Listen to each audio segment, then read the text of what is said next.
Dobry den, bonjour, une vingtaine de minutes concoctées par la rédaction francophone de Radio Prague International, c'est ici et maintenant, avec au programme cette semaine du foot et les indéfectibles supporters de l'équipe des Bohemians à Prague, de l'histoire aussi, avec la thèse d'un historien français sur l'armée tchécoslovaque, une thèse qui vient de recevoir le prix de l'histoire militaire. Mais on commence tout de suite ce programme avec la journaliste Eva Soukeníková. Elle s'intéresse de très près au phénomène des féminicides en Tchéquie. Elle est interrogée par Anna Kubišta. Eva Soukeníková, bonjour. Bonjour. Vous êtes journaliste et en décembre 2020, avec une autre collègue du site Seznam Zprávy où vous travaillez, vous avez lancé le projet, en français on dirait « Appelle ça un féminicide », en tchèque « Říkej tomu femicida ». Comment est né ce projet et pourquoi ? Bonjour, merci. Je vais commencer avec un large un peu. Parce que ce projet est né il y a 5 ou 6 mois, quand moi et ma collègue, Jolana Humpálová, on a beaucoup lu des textes de ce phénomène féminicide, en tchèque femicida, du Turquie, du Mexique, de la France aussi. On a beaucoup réfléchi si ce phénomène est aussi en République tchèque. Et bien sûr, il est là, mais personne n'en parle. Alors, on a fait un projet qui se concentre des pays de France, de Mexique, de la Turquie et aussi un texte qui se concerne vers la République tchèque. Ici, en République tchèque, on ne parle pas sur le mot féminicide parce que ça n'existe pas dans la loi, dans la société. On a décidé de l'appeler, ce projet appelle ça un féminicide pour présenter le terme au public. Le terme que les gens ne connaissent pas en fait. Bien sûr, oui, c'est ça. Alors justement, on peut revenir un petit peu sur la terminologie. Oui. Ce terme féminicide donc, est apparu aussi ces derniers temps, par exemple dans la presse française. C'est pour caractériser en fait le meurtre de femmes parce qu'elles sont femmes. C'est un petit peu pour expliquer. Oui. En tchèque, donc vous l'avez appelé femicida. Personnellement, il me semble en effet ne pas l'avoir vraiment beaucoup vu dans la presse tchèque. Pourquoi selon vous ? C'est parce qu'en fait les gens n'ont même pas vraiment conscience du phénomène ou comment est-ce que vous voyez les choses ?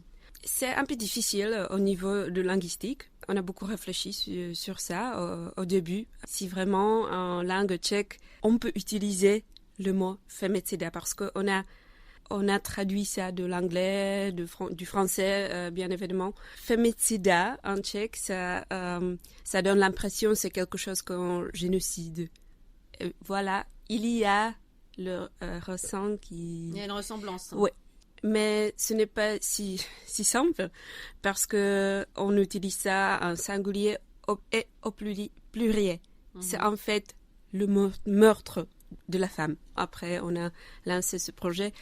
Beaucoup de gens ont écrit c'est quoi féminicide et pourquoi vous appelez là parce que ça n'existe pas.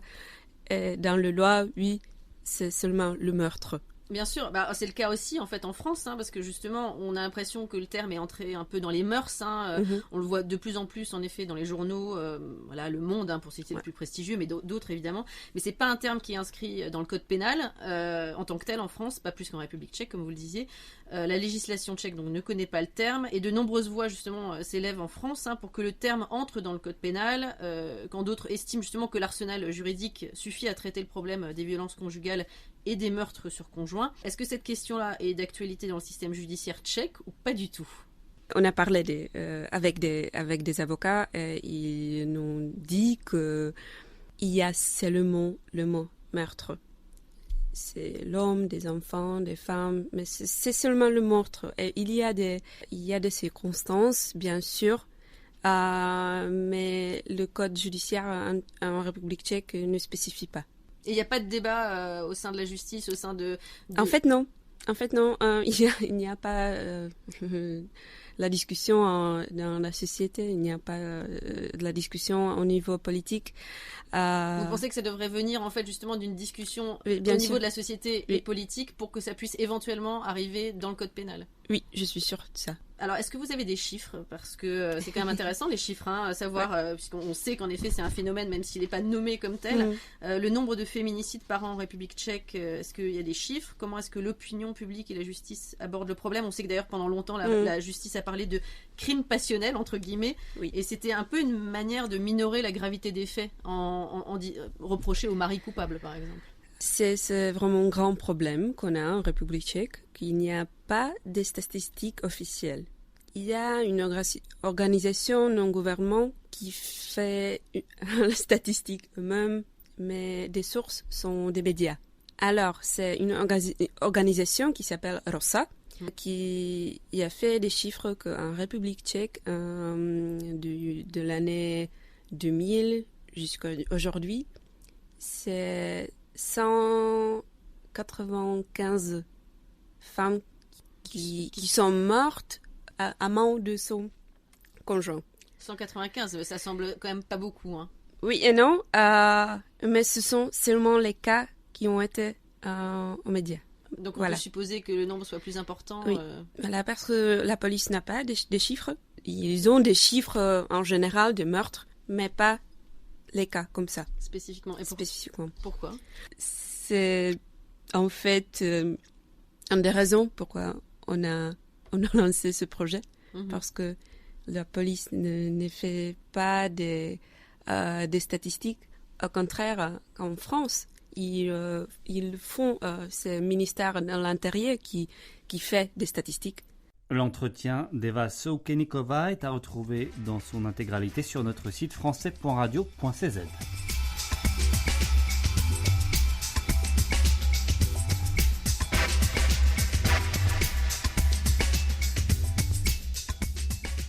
Auteur d'une thèse sur l'armée tchécoslovaque, l'historien français Paul Lenormand vient de recevoir le prix d'histoire militaire décerné par le ministère des Armées à Paris. Sa thèse est intitulée « Vers l'armée du peuple, autorité, pouvoir et culture militaire en Tchécoslovaquie, de Munich à la fin du stalinisme ». Alors, au lendemain des accords de Munich, cette armée était-elle un ensemble de militaires désœuvrés, déçus d'être défaits sans combattre? Réponse de Paul Lenormand.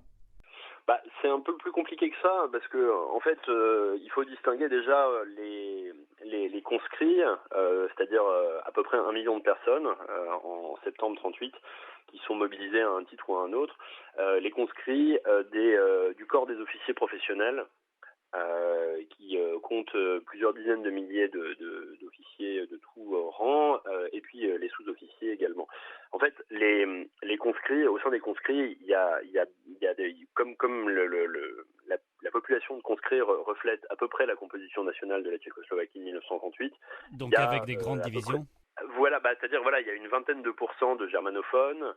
Il y a un peu moins de 10% de magyarophones, etc., qui sont a priori un peu moins enthousiastes quand même à la perspective, à l'idée de se battre contre le Reich et contre la Hongrie de l'amiral Horthy. Et puis évidemment au sein des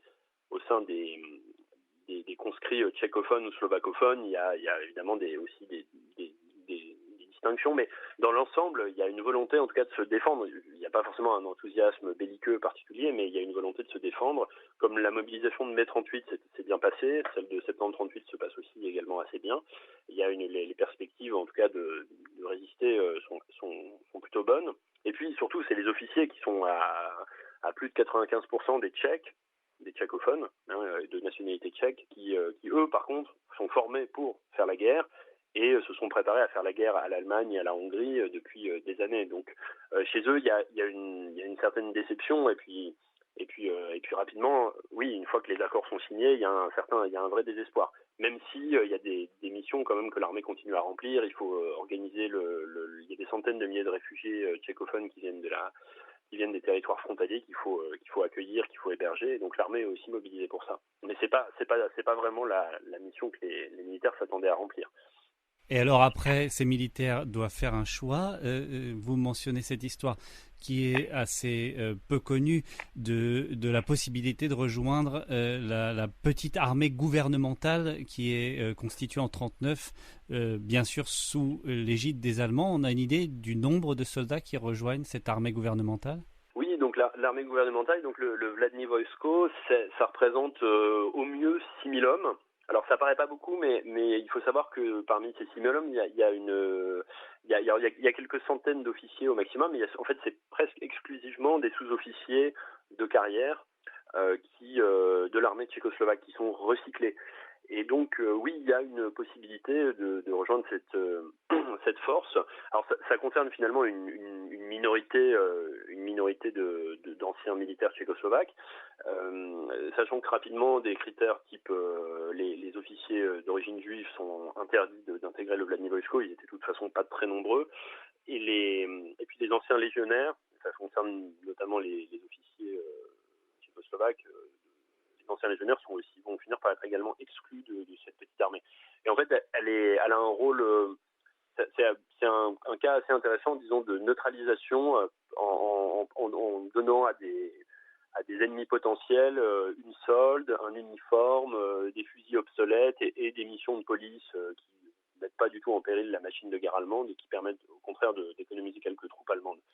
Donc c'est assez habile de la part des Allemands, qui d'ailleurs auraient pu profiter même davantage sans doute des ressources en militaires tchèques, puisqu'il y aurait eu, si les Allemands avaient mieux traité les Tchèques et avaient recruté plus massivement dans les pays tchèques, ils auraient sans doute pu profiter davantage de la présence de très nombreux officiers avec des compétences techniques élevées, aviateurs, spécialistes de l'artillerie, du génie, etc.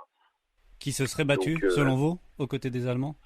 Alors, est-ce qu'ils se seraient battus ? Ça peut se discuter, mais dans une armée, il y a bien d'autres fonctions que le combat. Il y a le transport, il y a la réparation, l'entretien. Enfin, voilà, et c'est des tâches qui sont généralement plutôt sur les arrières des armées et où il faut des millions d'hommes en réalité pour animer ces arrières. Et là, donc il y a un certain nombre de Tchèques, anciens pilotes, anciens ingénieurs de l'armement, de statut militaire, qui vont servir soit sous un statut civil, soit sous un autre statut au Reich.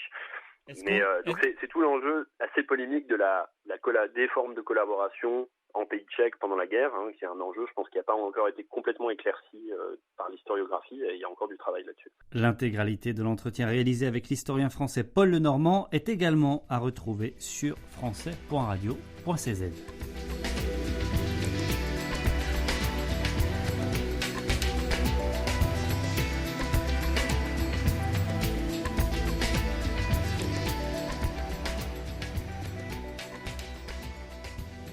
Et vous l'aurez remarqué, nous n'avons pas parlé de coronavirus dans cette émission, ça nous fait des vacances. Cela dit, impossible de faire l'impasse sur le sujet même quand il est question de football, car les clubs sont privés de leurs supporters dans les tribunes.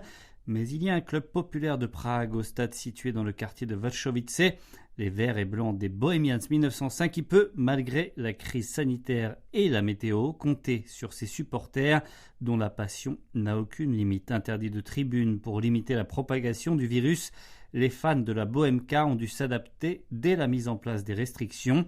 Et contrairement aux autres stades, le Dioli tchèque continue de vibrer chaque week-end. Du haut de leurs escabeaux, les supporters continuent d'encourager leurs joueurs. C'est un reportage signé Kylian Bigogne.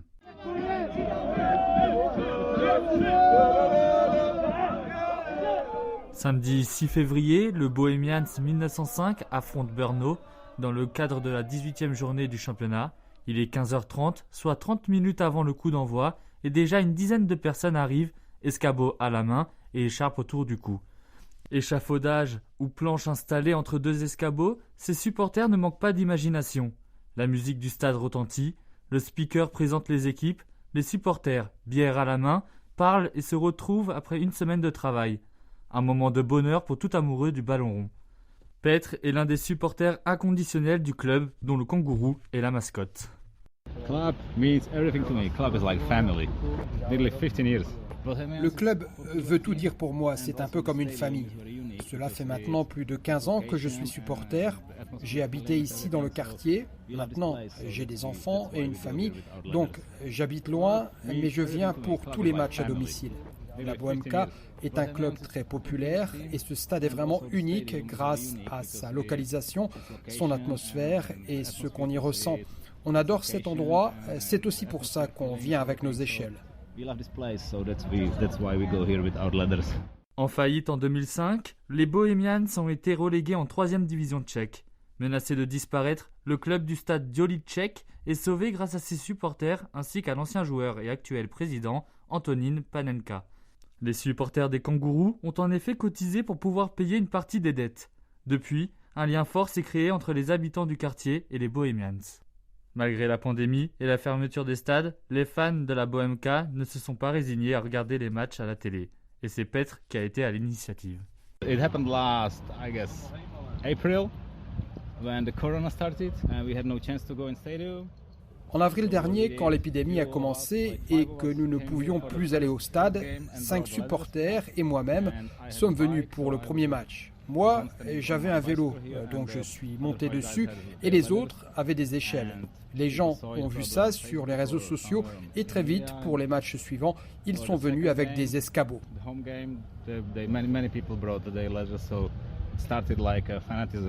Jerzy, habitant du quartier, fait partie de ceux qui ont suivi le mouvement. Je ne sais pas qui a eu l'idée, mais je suis venu lors du 2e match. J'avais dit à mes amis de venir, qui m'ont dit non, ne fais pas ça. Et ensuite, j'ai vu des photos sur Internet et maintenant, je viens à chaque fois. Petr et Jerzy savent qu'ils prennent un risque en venant ici. Mais venir au stade, c'est aussi un moyen d'oublier tous les problèmes du quotidien, surtout dans cette période délicate. Ils continueront donc à venir aux portes du stade, escabeau à la main, tant que ce dernier ne sera pas rouvert au public. Petr aimerait que la structure du stade soit prise en compte par les autorités pour leur permettre de retrouver les gradins.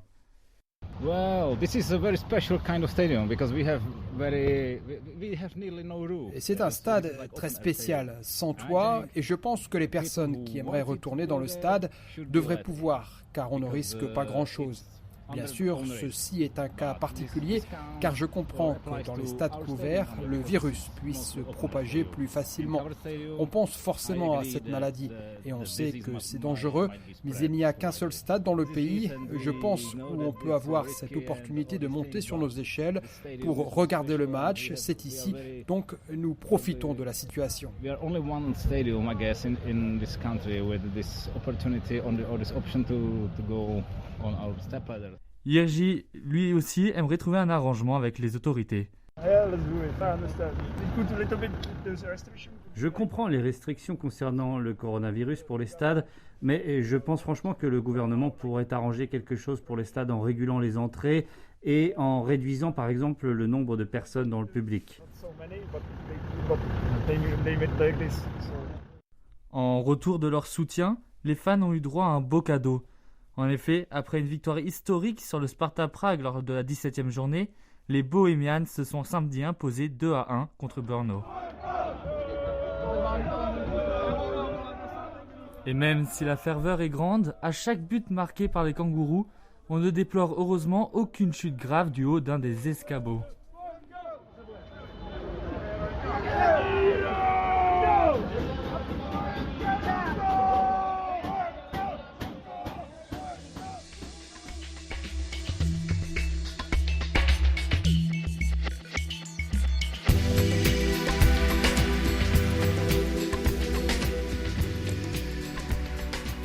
C'était un reportage de Kilian Bigoin dans le quartier de Vršovice et c'est ainsi que se termine ce programme préparé par la rédaction française de Radio Prague International. Merci à Dasha Hlitkova aux platines de cette émission, à la présentation Alexis Rosenzweig. Vous le savez, vous pouvez nous retrouver sur les réseaux sociaux, Facebook et Twitter, notre fil de l'actualité tchèque en français, @radioprague.fr. En attendant de vous retrouver la semaine prochaine, je vous souhaite une excellente semaine à Prague ou ailleurs dans le monde. Prenez soin de vous et de vos proches. À bientôt. Ahoy!